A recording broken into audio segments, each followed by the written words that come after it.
Hello and welcome to another episode of Whimsically Wicked, a reading duet. My name is Haley and I am the whimsical half. And my name is Daria, and I'm the wicked half. We're doing another episode of Get Swapped today. Yes, we are. Beforehand, I do have some updates, some follow up from some of our previous episodes that I'm excited to get into. Mm-hmm. And then this time around, I recommended Daria a contemporary fantasy. Yeah. I feel like that's probably the best descriptor you're going to get for it. I would think so, because it's not like high fantasy, magic systems, dragons, werewolves, but it's got some magic in there. Yeah. It's got some.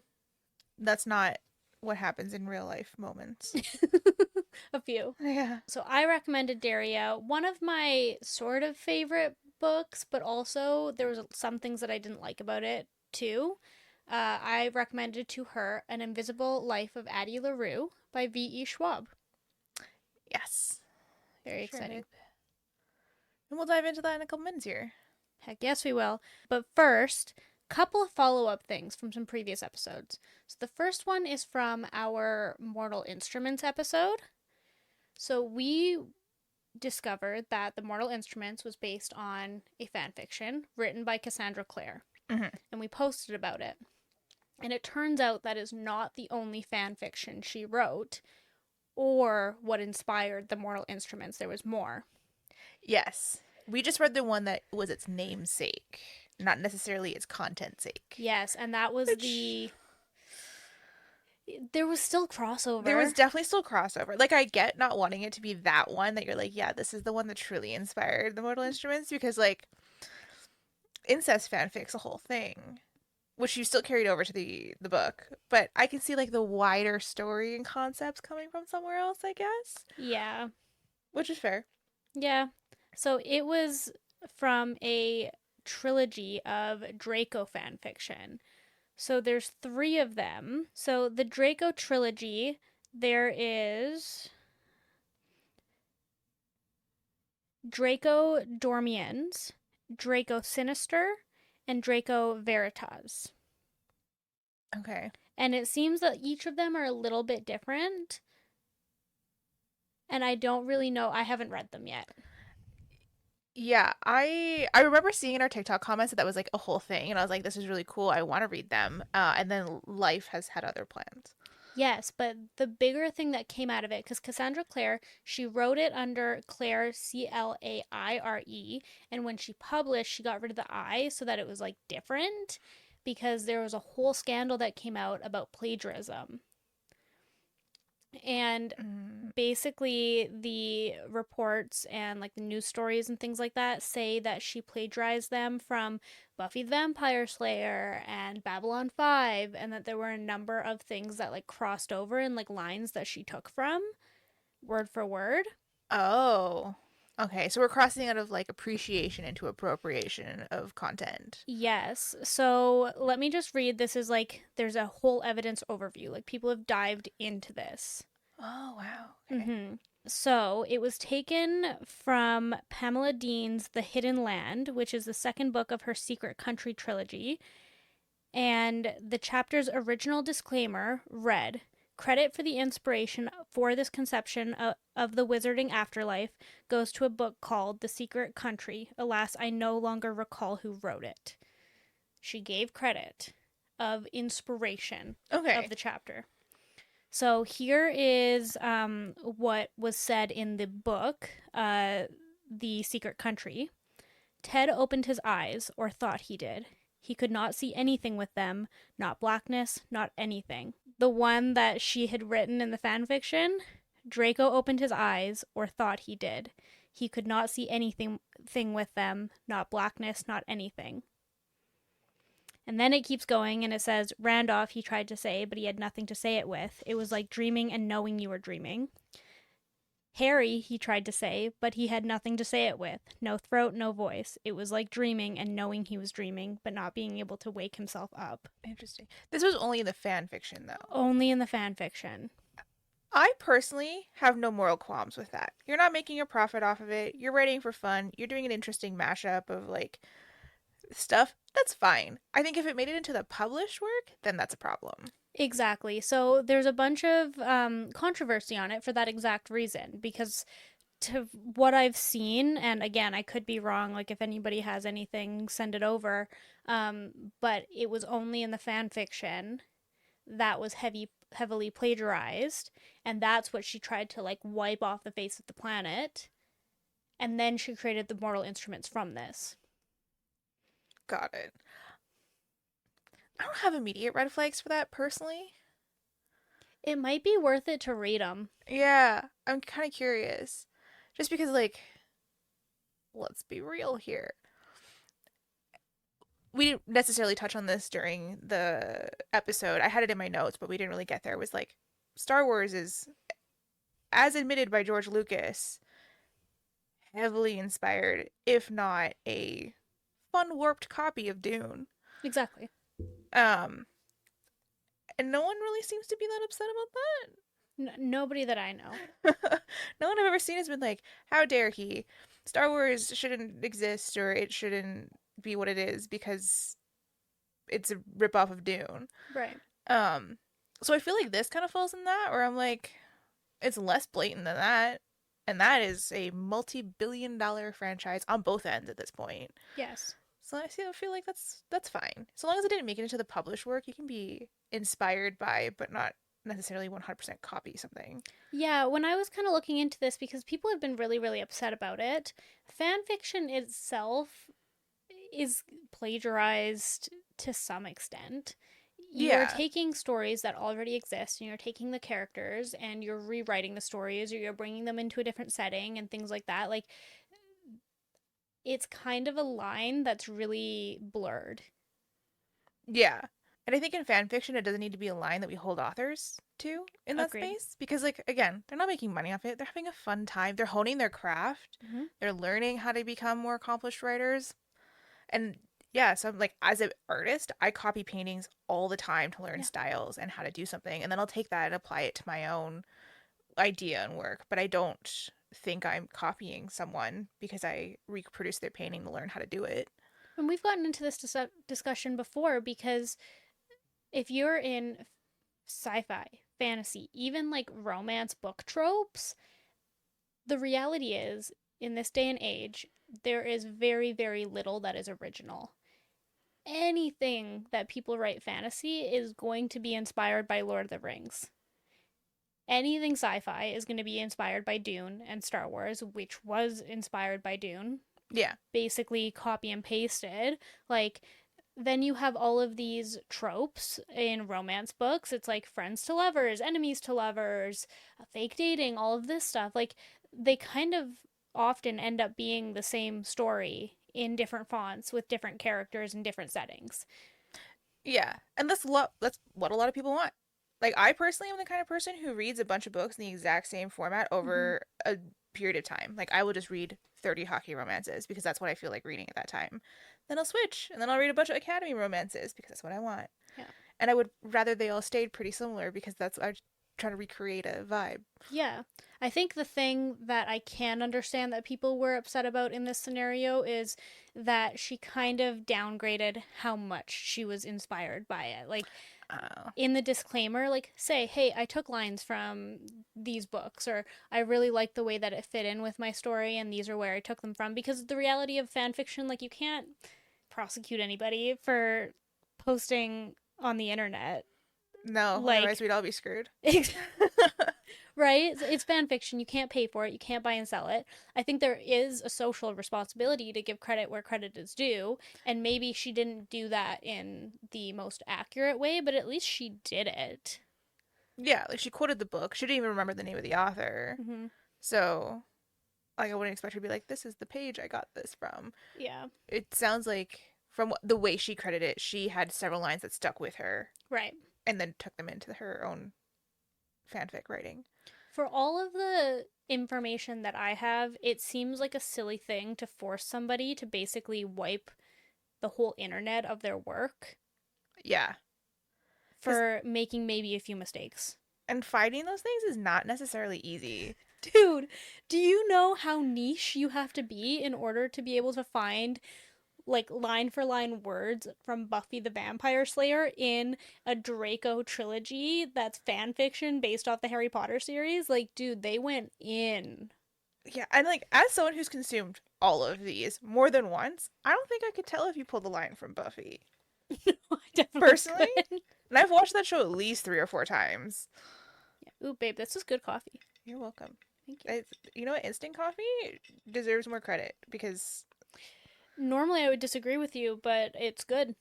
yeah, instant coffee, oat milk, and then like a little bit of sugar-free syrup. Good to go. I've had too much coffee today.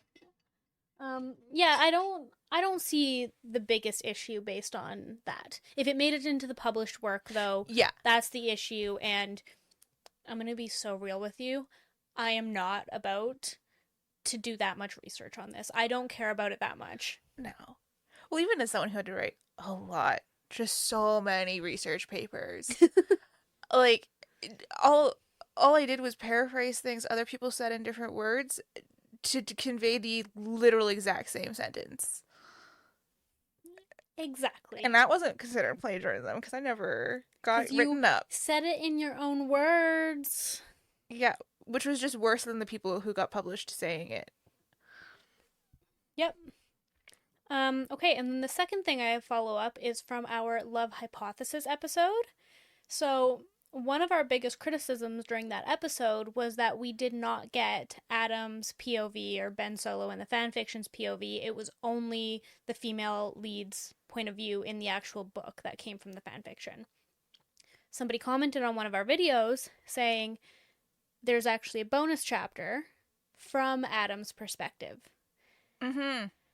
And we were excited about that because both of us really liked Adam's character and we kind of wanted to hear more. And it was in the fanfic and we liked that. So found the bonus chapter. Yes. It was chapter 16. So it was during one of their first sex scene Yes. in the hotel. And we got Adam's perspective. We both read it. Oh, Reddit was that's a little bit of a stretch for what I did with it.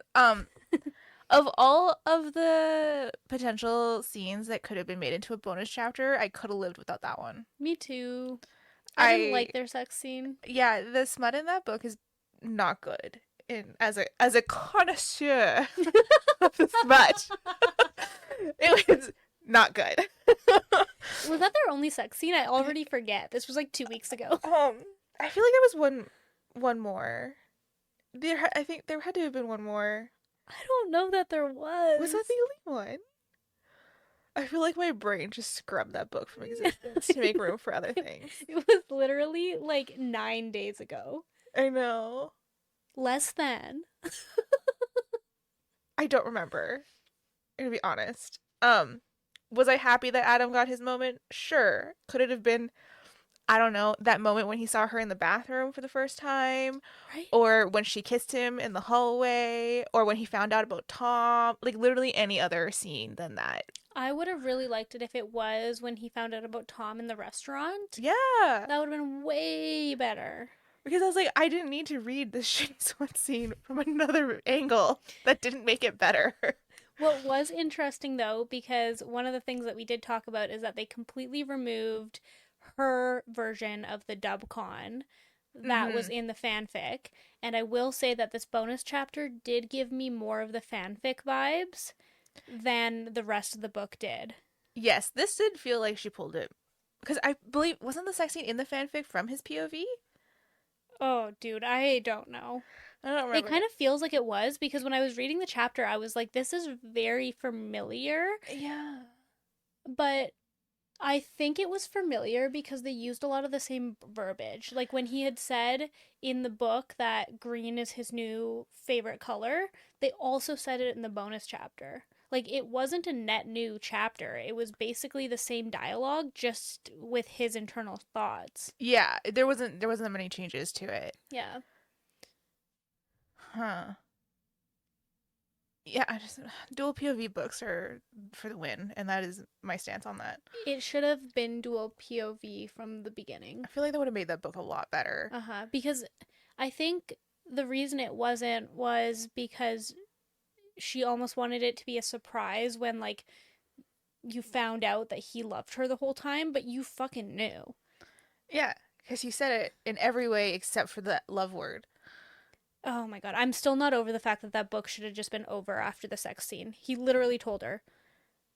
Yeah, I know. Anyways, we need to get off of this book because both of us are gonna rage. Moving on. Yeah.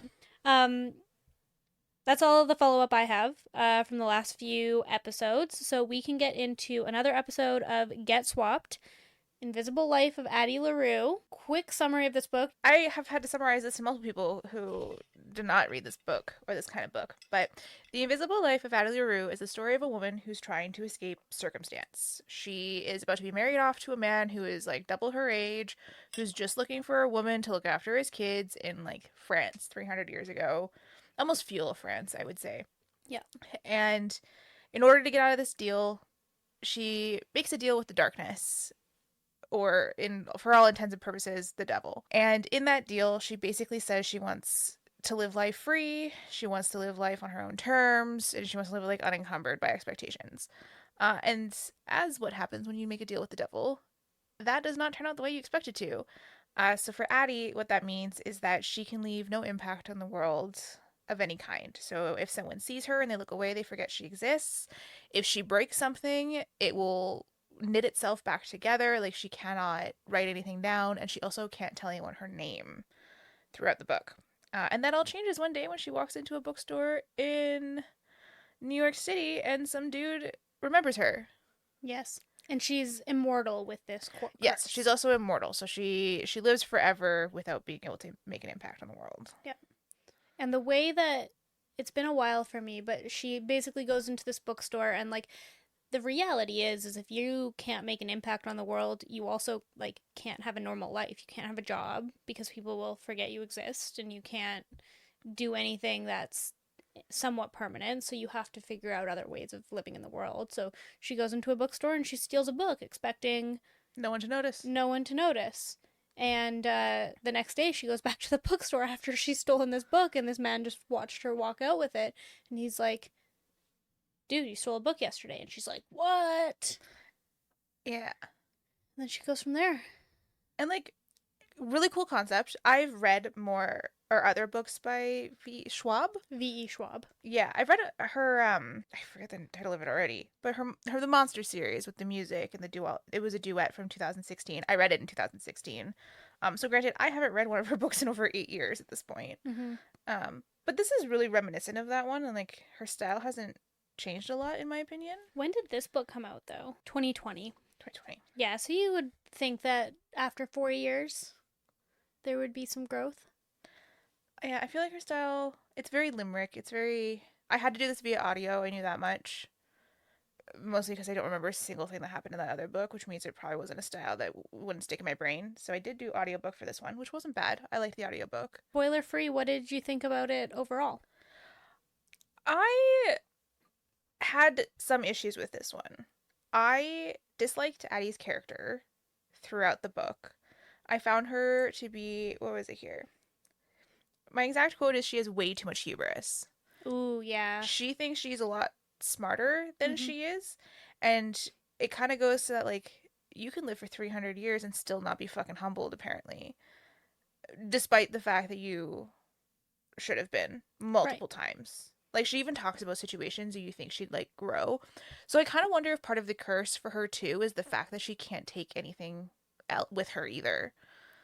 It I think this is a big plot hole or issue when it comes to fantasy books that have immortal beings in them, because you have ridiculous age gap in romance no matter what, because it's always a like 3+100-year-old man or woman who meets the 18 to 20-year-old man or woman, but the immortal beings are always just as mature as they were at 18, and nobody can ever explain how that happens. Yeah, right? Because like that was the thing too, and I was like, oh, there's a couple more points here. The age gap is a lot. Like it's worse than Twilight. I bring up Twilight because I just binged the whole series, but don't worry about it. Um, but like it's a big age gap. Yeah, but they do this all the time with fantasy books. And we as a society, we are just accepting it. Yeah. Like, you see people talk about it on the internet all the time where they're just like, there's a level. If it's like 18 to 45, not okay. 18 and 526, totally fine. Because authors have to make them so immature so that it fits with the book. But it's like, Yeah. how nobody can explain how they stay so immature for 500 years. Right? Because, like, you think during the book, like, we'll dive into it more in the spoiler section, but there are certain circumstances that she has to live through and choices she makes that you think would have broadened her mind, would have taught her a lesson about the way she should interact with the world. Literally anything. There were so many things that should have granted her that character development within 300 years, but no, it's not until this bookstore that she even thinks about the possibility of character growth. Yeah. And I was like, that bothered me a little bit. We're not going to glaze over the what you said about the female main character though, like just Addie in general being insufferable, Yeah. because I don't know what it is, but I female main characters sometimes. I So, having read these books that Haley's been giving me, I'm finding I rarely read romance books where the female main, well, I don't say rarely. More often than not, I enjoy the female main characters in romance books Right. because they usually they're central to the story. They have that growth. They're usually really strong women contending with very, very difficult men. Yeah. So, like, their characters have spite. They learn as they go. They have like background and the trauma and the pieces to make like a whole human. Um, but I'm finding more and more in these like contemporary fictions, even the ones written by women and fantasy books and stuff, written by men and women, they just all write shitty female characters. Like they all suck. It's so weird. And I'm trying to figure out like the rule for it because I can't place my finger on it. So I don't love I can't really think of any romance books that has had a female lead that I've really liked them. But I think that they are probably more likable than some of these other ones we're talking about because like they're written by women at the Yes. very least. Women written by men, that's an issue. Yes. For sure. But then anything fantasy, there's not many female leads that I've really liked with fantasy. Like I'm thinking A Court of Thorns and Roses. I hated Feyre. Oh, Feyre is one of my least favorite characters of all time. All time. She was so whiny. She was an idiot. She just, oh my gosh, I hated her a lot. Um, Addie, didn't like her. Bryce from Crescent City, Yeah. wasn't a fan. I hate Violet from Fourth Wing. Yeah, Violet's pretty bad too. It's the supporting characters in that book that make it for me. Yeah. The only one I can think of is from Throne of Glass, Aelin. I loved her. Yeah, I really love Aelin. Fantasy of Frost up there by Oh, Kelly you did St. mention Clair. that. She's really cool. She's much more Aelin than anyone else. Okay. I'm trying to think of fantasy books with female main characters where I was like, Like, yeah, this is Clary great. sucked. Yeah, Clary's horrible. I'm thinking like Shadow and Bone. What's her face? Didn't like her. I don't even remember her name. Me either. I'm like literally trying to look up. Cruel Prince, didn't like her. I haven't read that one yet. Maybe I just hate women. I I wonder if it's just difficult to write a woman in fiction that lives up to women in real life or something, or like our expectations of them, or Maybe. like maybe my standards are just too high. It's possible. Or are we just like really insecure about the way that they act or something? Like I don't understand what it is. Yeah, cuz it's been a lot of books lately in the fantasy world specifically where I've been like you fucking suck. Yeah. And honestly, I haven't read that many romance books. Like the reality is, one of the first ones I got to read was God of Fury, which is a male male. Butcher and Blackbird, I didn't mind Sloane. Yeah, Sloane's pretty cool. I didn't love Gigi in the last one. And I hated Olive from the Love Yeah, Olive's Hypothesis, but that one terrible. was just bad. I'm trying to think. Twisted Sisters wise, the main female character from Ruthless Boys of the Zodiac is badass. She's awesome. I like her. The twins from the main series are fucking annoying. Hmm. I hate them. The supporting characters in that one make it too. Okay. Um, And then like yeah, there's a lot of dark romance girls up there that like they're really badass and powerful because Okay. they have to be able to tame men who are insane. Yeah. So they're interesting in ways, but they like Yeah. they have really dynamic characters because they have to be able to be dynamic to match their male counterparts. Maybe that's what it is for me, the more dynamic and complex characters, because I even think about Vin from Mistborn. I really liked Vin, and she's just a really complex character, but like even in The Well of Ascension, she was very difficult to have internal dialogue with because she was like going through a coming of age. I I almost wonder if it's just the fact that we read so many books with a female point of view that we get frustrated with them, because when you're going through character growth, there's going to be a area of time throughout the book that you are frustrated with them, and maybe we just latch onto it. We're catty. Maybe, yeah. Cause yeah, I just yeah, I really she was just Addie was not it for me. We digress. Yeah, it wasn't good. Yeah, Addie was tough to listen to. I agree. I liked this book in some ways, but I found that it was very profound in a lot of ways. Like, what would you give up to have the one thing you ever wished? And is it always greener on the other side? I thought that the exploration of how somebody can make an impact on the world, even with everything against them, those are kind of in depth thoughts that I had throughout this book. Some of the issues that I had with the book is that it was almost too quotable. And I think that's just a reflection of how it was written. Like, you can go through that book and there's just like banger quote after banger quote after banger quote, and they're all just like fluffy and they're trying to do too much. Yeah, it almost gives how many of these can I get people like tattoo on themselves? Yes. I don't know if you noticed how many times they said palimpsest in the book, but she used that word over and over again. Like tried to overcomplicate it, everything over and over again. I did not notice. Maybe because it was audio. I don't know what it is about me and just noticing when they reuse like words over and over again. Yeah. I did not. Yeah, I don't. I never noticed this though. They could say the same word. I no, that's a lie. I noticed in Love Hypothesis when they kept using smartass. It Oh bothered me yeah. a lot. Sorry, go back to the the bonus chapter. They used the word brat. Oh, they did? Yes. It was sorry, I almost wrote this down because they used the word brat and smartass in the same sentence. Okay, that's also a crime. Yeah, okay. She rolls her eyes, impatient, and his hands itch to pull her closer. Kiss her again. Kiss her in every fucking place.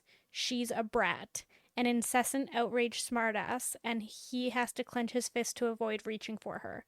He says it internally, though. Interesting. I know, just thought I would point that out. Huh. Bonus chapters. There are no rules apparently. Anyways, yeah, I found the writing style, it was very hit or miss. Uh, but yeah, do you want to get into some spoilers? Is there anything else spoiler free? No, I really think that's it for this one for spoiler free. I think we have to dive into the spoilers to actually like talk about this book. Yeah, agreed. It got interesting. Yes. It was a really good premise. The bones of the story are really cool. I liked the concept of it. I wrote down all the things about it that I thought were really unrealistically annoying, though, with the concept. Let's hear them. I'm into it. Okay, Spoilers from now on. yeah. If you haven't read The Invisible Life of Addie LaRue yet and you want to, I would read that now and come back. Or if you haven't read it and you don't care, let's buckle up because I have thoughts. Okay, one, was the age gap necessary? Couldn't have found another immortal?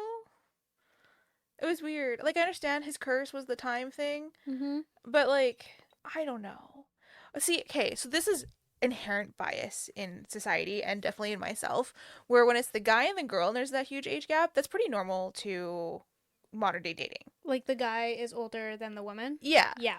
that's the kind of age gap I'm used to. I personally would prefer a guy that's older than me because one that's younger is fucking insufferably annoying. So I couldn't imagine making it 300 years as a woman and being like, you know what, I really want to go back to the 29-year-olds. No, thank you. I barely want to date a 29-year-old now, and that's like Is all that of how old Harry was? yeah, Oh, because he was gonna die on like in like 30. I think he turned 29 in the book. right. It is weird. Like 29 is at least better than him being 17 or something like Yeah, that. I'll give them that. He was a full-grown adult. His frontal lobe had fully developed when there. But Well, that's the thing. Like if you are a 300-year-old woman, the 29-year-old man shouldn't even be able to compete with your maturity levels. Like it shouldn't even be a little bit close. yeah, or tall, dark, and evil, who's been chasing you for 300 years. Exactly. Like at some point you need to grow. She was stubborn and stuck in her ways for 300 years. Like Luke gave her this curse so that she would eventually give him her soul, basically. Like he was Yeah, like, you're going to give up, and I'm going to come around every single year until you give up and say that you don't want to be immortal anymore because people can't remember her, can't remember you. And every single time she's like, fuck you, nope, fuck you, nope, I'm having a good time, I'm happy, which she obviously wasn't.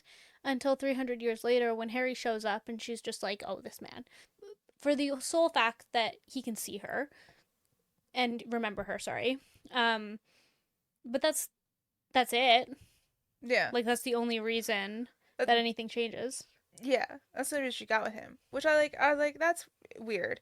Also, in my humble opinion, 300 years is not that long, I think. Okay, tell me more. Because in my mind, 300 years, enough interesting stuff has happened in that time for you to actually be like decently engaged in what's happening in the world, learning new stuff, doing Yeah. things. So I was like, I don't know if 300 years would be a point at which I would start to get like bored and frustrated with this situation. Mm. I feel like it would have had to have been longer. Like I would have put her further back in like even like 5 or 600 years, maybe. Are we underestimating the power of loneliness, though?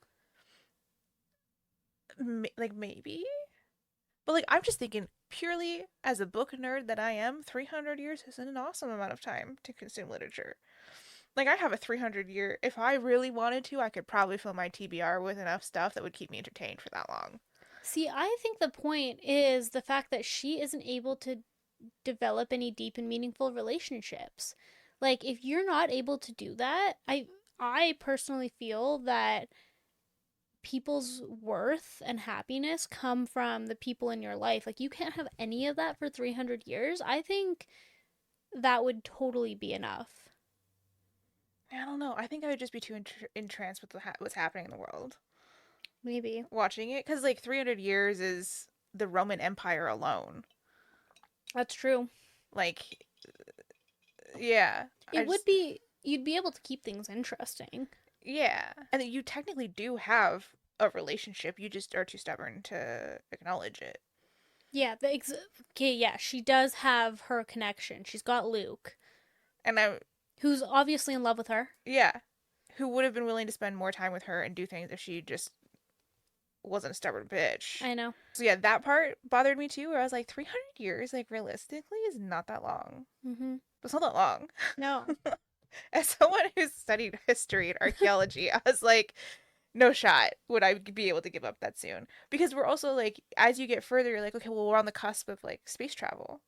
True. We're on the cusp of like floating cars, big cities, or the apocalypse, which, as someone who couldn't be remembered or impact the world, would actually probably be fun. It probably would be. Less fun for those of us that are like conscious of what's happening and have to deal with the consequences. But I was like, no, there's like so many cool options available to Yeah. you. And like I'm sure it was some like alien life, all that stuff. I was like, no, I don't Sticking around for that shit. yeah, I am stubborn enough that I would have made it through to get there. Well, so was Addie. Yeah, she sure was. So those were my biggest issues with the book was I was like I feel like the time span wasn't enough to make me really empathize with her getting antsy. Right. And then the age gap was weird. And then she just had way too much hubris. Like she thought she was really even at the end of the book when she's like, I'll get him when he doesn't want me anymore. And I'm like, that godlike presence is so into you. And he gauges time in a way that you couldn't even begin to comprehend. Yeah. is the dark romance in you just being like, just pick Yeah. the dark, Yeah. hellish figure who's basically omnipotent. Yeah. Absolutely. I was like, that's the one you go with. Right. I mean, logically. Also, he's the only one who's going to be with you the whole time. Yeah. That's how it ends, though, Yeah. basically. She's kind of trapped with him. And he's already fully invested. I wonder if there's fan fiction about it. I know that we've just dived way too far into the fan fiction, but now my mind is like creating stories from it. Yeah, like at what point does she give up and go like, "Oh, actually maybe I really do love him just as much." Better than Harry. Yeah. Cause like Addie's curse I understood. Yes, it made sense. Harry's not so much to me. Harry's felt like she had to come up with a way for him to be seen, and that was what she went with. Which, like, Because it was, he got 1 year of basically everybody loving him no matter what, right? yeah. And he was super popular, but then he died after that year. Mm hmm. Agreed. As as callous as this sounds, just jump. I'm sorry. But Not what I was expecting you to say. oh, it should have been. Yeah, I don't know. I just when I was reading it, I was like, this seems like a really roundabout way of killing yourself.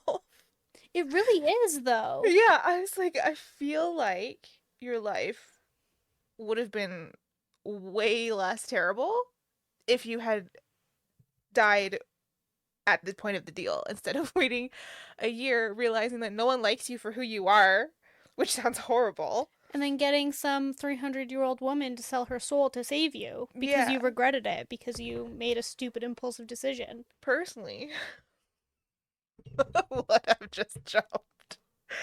Um, And then Addie would have given in to Luke, and Luke would have had Addie for forever, and then we would have had a totally different romance on our hands. yeah, instead of whatever the heck that last page was where she was like, he'll see it my way when he's bored of me, and I made this really complex deal, which I was like, you're not fooling him. You've tried for 300 years to pull the wool over this guy's eyes, and not once has it worked. What makes you think it's gonna work now? Yeah, I don't know. Ugh. Curious though, what did you think about all of the art that she kind of had left an impact on throughout the years? I thought that was interesting.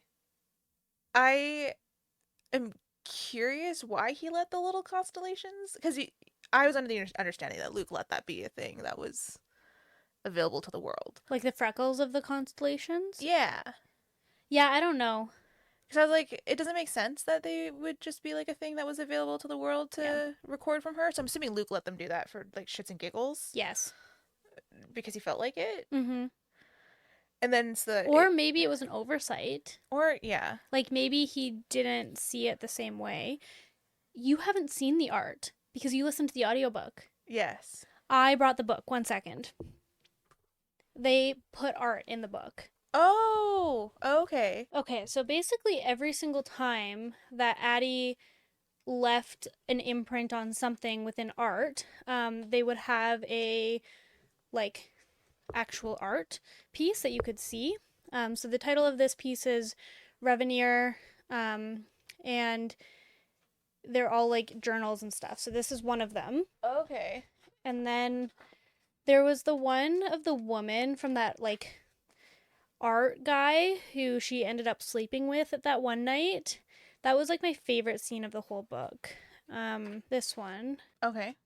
And then I want to find the one of the girl. You remember that guy who had drawn her, but it like came across as like, or do you remember that guy who basically slept with her and then the next day ended up painting something, but like couldn't remember what it was because he couldn't remember her, but he kind of had like a vague memory of it? Yes. There was that painting. I don't remember how far into the book it was though. But each of these paintings had like something to do with her. So throughout time, she kind of left her impact on the world with little vague pieces of art, which I thought was kind of a cool concept of like, that was Luke's oversight. That's what he wasn't able to stop from happening. And I thought it was kind of a cool concept that, like, even though he tried so that nobody would remember her and, like, she wouldn't have any impact on the world, she still kind of found a way to do it after 300 years. Yeah, I felt like it was interesting with like even the song writing guy where like she got him to like write down the bars while she was present and then he would come Yeah, back and find them and use them. I literally can't even find it. Oh, The Girl Who Got Away. So this was Polaroid on loan from the personal archives of Henry Strauss. It was a collection of 6 photographs depicting a girl in motion, her features erased, obscured, or otherwise unreadable. The final photo is different. It features a living room floor, the edge of a table, a pile of books, only a pair of feet visible at the bottom. The subject of the photos remains a topic of intense speculation given the author's relationship to the source material. The flash has erased all meaningful details, but the medium is what makes the pieces remarkable. In standard photography, long exposure would make it possible to achieve the desired effect of motion, but the Polaroid's fixed shutter speed makes the illusion of movement all the more impressive. Hmm. And it's just a number of those Polaroid photos. Oh yeah, I remember listening to that part when they were like talking about them because it was that and the music was in there and then I think one of the paintings was in the this Mm-hmm. exhibit about her. Yeah. So it was kind of cool how, like, the author was still able to find ways of, like, leaving her impact Mm-hmm. just through the art, even though Luke's mission was to make that not possible. Yeah, I think that was interesting. Like she did leave some impact on the world. That was another thing I wrote down was like when I was reading it and I was thinking and I was like she spends a lot of time thinking about the impact she can leave on the world. And this is kind of where I got some of the humorous pieces from of like I'm sorry. One in a billion people maybe gets to leave an impact on the world when they leave. Yeah. Like, and you think you deserve to be one of those? With what? I don't know. Because I was thinking about like what would I leave behind as like my legacy when I die? And like nothing realistically that someone's gonna come back to in 100 years and look at it and be like, wow, Daria was so amazing. Like I am well aware that I don't warrant that with any of my achievements Right. because I am humble enough to acknowledge the fact that like my art is great, But but it's not amazing. what are you considering leaving an impact? You're gone and someone gives a shit and remembers it. I would give a shit if you For were gone. yeah, but like into the future. Like not just like the next generation, but the generation after. Mm, Because that's what she's looking for. right. She's trying to seek generational recognition of Yeah. herself. But like what about you deserves that? What about you warrants that? And for Addie, I was like, nothing? Yeah. Well, I don't even know if it's about deserve or warrant. I think it's just that like ego piece is almost there because she had this childhood trauma where she was going to be a nobody, she was just going to be a housewife, she was never going to do anything like impactful for her life and making her feel like she had any power over her life. And then all of the sudden she got all of the power over her life other than the fact that nobody could remember her. Um and so I don't even know if it has anything to do, for me at least, with deserving or warranting it, but like, what's her plan? She didn't grow it all over those 300 years. She didn't, like, try to do any of it. She just wanted to experience stuff, and that's all she did. Yeah. I thought I like don't in know. 300 years, you could have been at the early onset of science. Yeah. You could have coached someone to discover the cure for cancer. There are so many things you could also achieve in 300 years as little time as it was in the grand scheme of the world. Like there's also a lot of things she could have done that would have left a really long lasting. You can take credit for it, but like I think she could have, like, got a little bit more creative with the way she did it. Yeah. yeah, because like also not everything's about taking credit for it. No. Like think of something like insulin.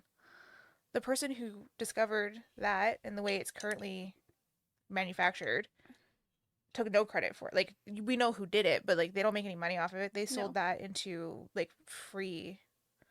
Like Yeah. anyone could get the patent for insulin and make it. Right. So like, it's not always about also like getting that credit. No. Well, and she wouldn't have been able to. Yeah. Like, So you like would have had to be, but like you said, she could have been more creative with what she wanted to do there. Like, I think she went through those 300 years of just like, she had a good time, yeah. some bad times, but Like, generally, she was just vibing. And then Yeah. she was being woe is me She was very woe is me because I'm vibing. because she was vibing. Harry was kind of insufferable too. I didn't really like Harry. Yeah, I think it goes back to the maturity piece too, because like he is, in the grand scheme of things, like relatively young, He and kind of just acted young. Like, I forgot that he was 29 years old. yeah, I thought he was like 22, 23, just because of how he acted. I completely forgot that he was that old. yeah, because he was like, I think his 29th birthday was in the book, Yeah, that sounds right. You're totally right. and for me, I was like, you haven't learned yet. The whole world doesn't have to love you, Yeah. or like you haven't learned yet. You just have to find the right kind of people Mhm. to love you, or communicate with the ones you currently love yourself, so that they understand what you need to feel loved. I thought his whole motivations for anything he did was weird. I was like, what do you mean? Yeah. Also, his friends fucking sucked. Oh, yeah, no, they were awful. Which was why I was like, maybe you should just find new friends. Not the introspection of just looking at oneself and who they were spending time with and rethinking it. No, I will jump off of a bridge and instead decide that I will die in 1 year if everybody loves me. Yeah. Like, I the thought just, process there was not logical. yeah, and then I was like, I don't know if I'm just mature in some way, shape, or form that these characters are not, which is wild because, like, I realistically shouldn't be. Um, or if, yeah, it was just like the way you had to twist things as an author to make it work, but I did not enjoy that part. Mm-mm. These contemporary fiction books are weird with that because I feel like you never really love the actual characters that are in them. You don't really fall in love with all of the characters. You're always frustrated with them. Because I'm thinking about Tomorrow and Tomorrow and Tomorrow. Like, those characters were wildly frustrating. Yes. Yeah. Both of those books, though, like this one and that one, I think they're good books. Those are the types of books I like to read. I like to read when like characters are frustrating and all that. I liked Sadie more than I liked Addie, though. I see her wheels turning. Like, which one did I hate more? I don't know that I could pick. Because they both also share, and I don't know if this is just like authors and the way they choose to write women, but they both share the same hubris bullshit too, where they're like, how am I going to leave my lasting impact on the world? And it's like, Yep. shocker, but like, you don't have to. What a concept. Like, you can just live your life and then peacefully fade into oblivion, and that's just what it is. Or what I also think about that is like people who tend to think that they need to leave this big impact on the world are often the ones who do so in the worst ways, or they don't at all because they're so focused on like this outcome of like I need to be the person that people think about years from now.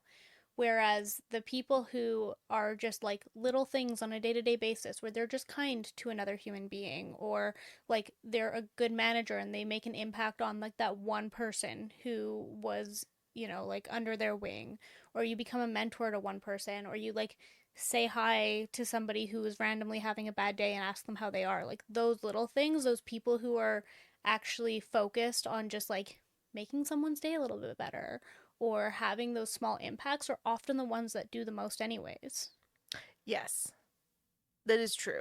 It's the people who are completely focused on themselves and how they make an impact and how they're going to be remembered and how their name is going to be on, textbooks for years to come. Those are the ones who often either don't do it or they do it in bad ways. Yeah, because that was the other thing I thought about too. When I think back to history, like I'm way more likely to remember the people for bad things than good things. Mm-hmm. Like dictators come to mind.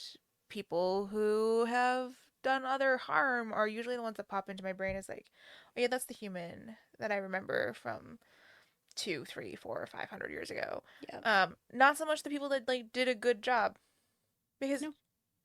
you're not very entertaining and history doesn't give a shit.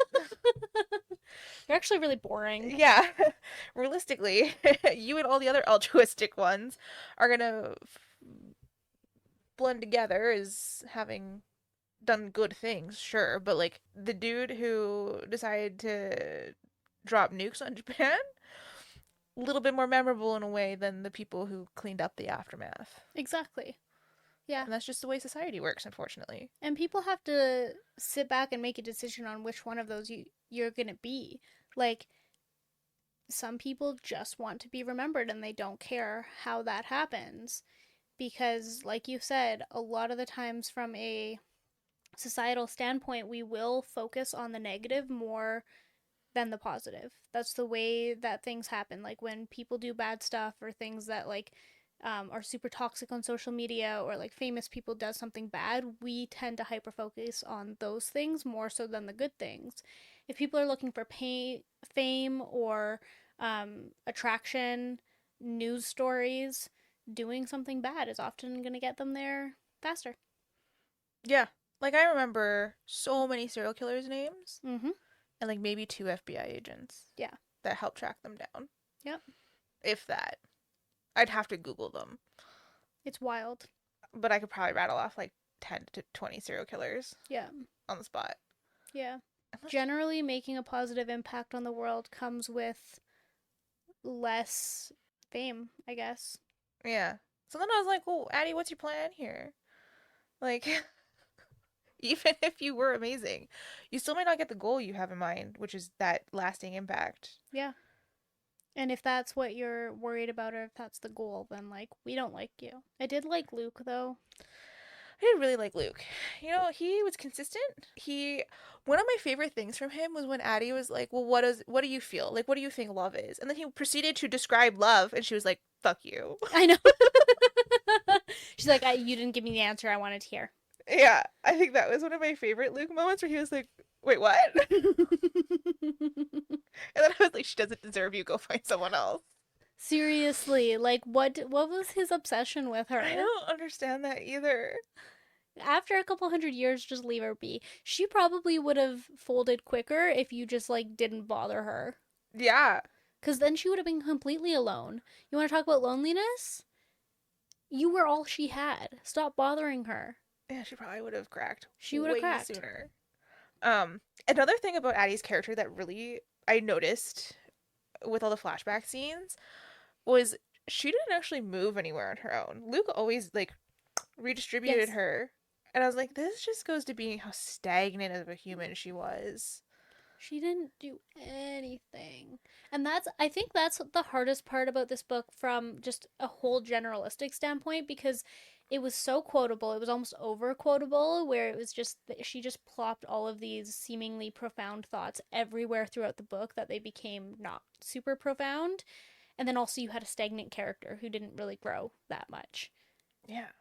She found this guy who remembered her, and then she went on a few dates and she was so thankful for that, and then like Luke popped up a couple times, and then she found out about Harry, and then that was it. Like that. Yeah, I don't feel like she had a huge impact on me liking the book. The more I talk about it, the less I like it too. Like I started at I think a 4.25 or 4.5 out of 5 stars for this book when I first finished it, and then I talked to someone a couple months ago about it, and I was like, I didn't like it that much, and now I'm talking about it now, and I'm just like, meh. The concept was so good, The concept was so cool. And and all of her books are like that.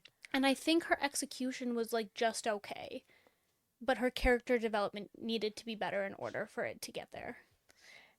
Yeah, I think for me to have like really sat down and like thoroughly enjoyed this book, it would have been cool to see Addie develop over time. Yeah. Because you spend the whole 300 years with her too. Like you do flashback scenes to memorable moments and the things she did. And then like none of that seemed to impact Addie in the present. Nope. Like they were the same person Yeah.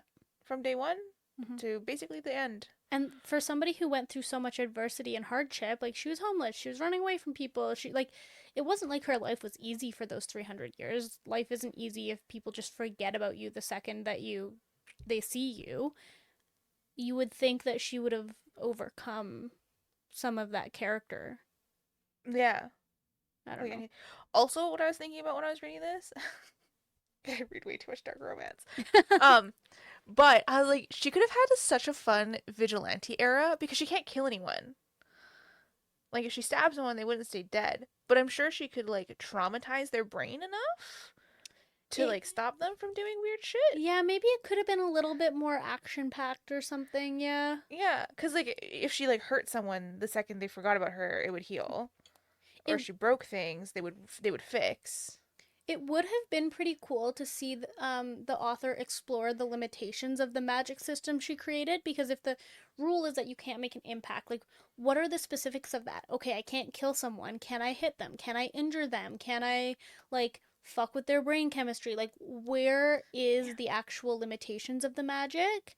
I would have been really curious if the author could have explored that Yeah, because I was like, if you with slip some. them, like because she did knock someone out Mhm. if they put the whatever the fuck it was in the drink Yeah. themselves versus if she did it. Mhm.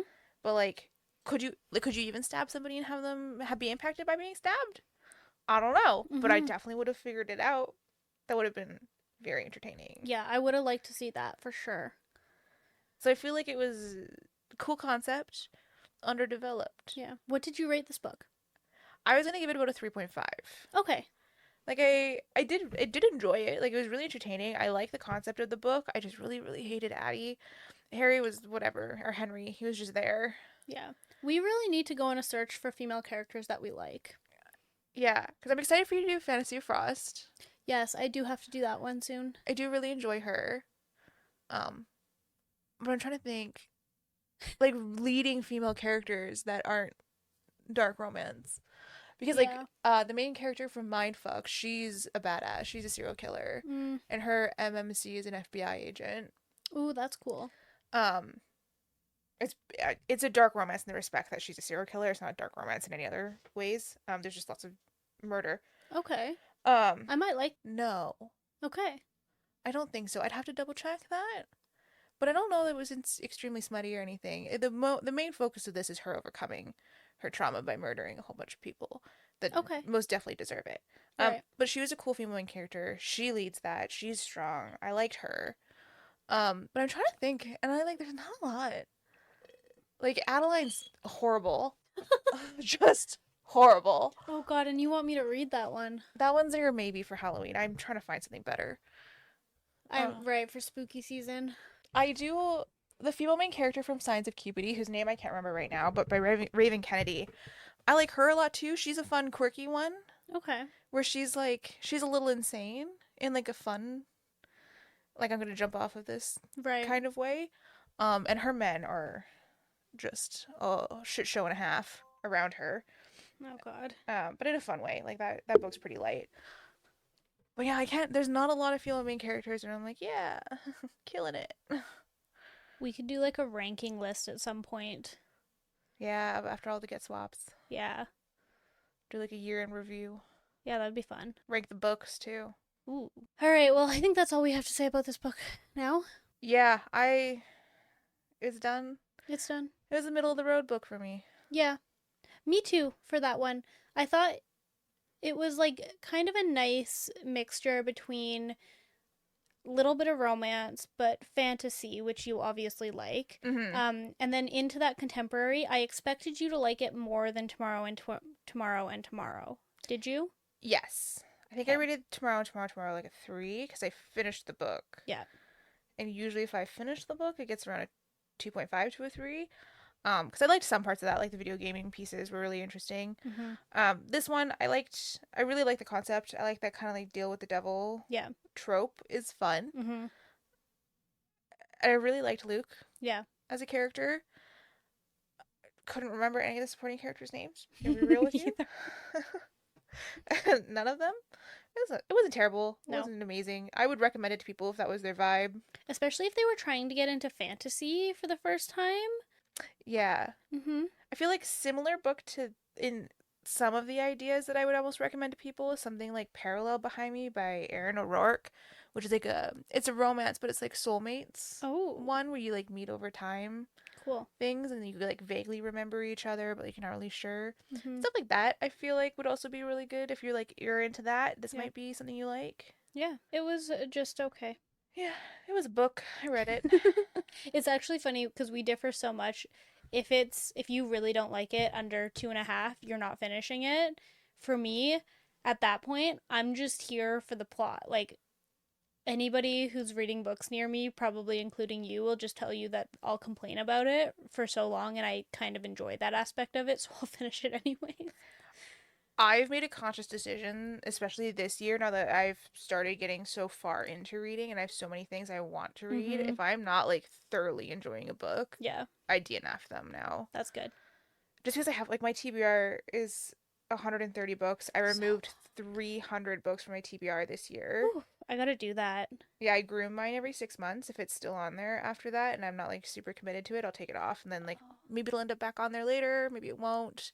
smart. But yeah, I've been making a lot more decisions to stop reading books that are not sparking joy. Good for you. I guess I've done that a little bit. For the most part, I'll just finish them if it's for this. Yeah, if it's for this, I'll just finish it. There's accountability there. Yeah, this is hating it is part of It's part the of the fun. value. Yeah, for this I'll read anything. For my personal TBR, if I'm not enjoying it, I'll just DNF. Yeah, me Or I too. like might not read the second one. Yeah. I've been doing that a lot lately. Well, because like I said, I tried with Leather and Lark, and I just couldn't do it.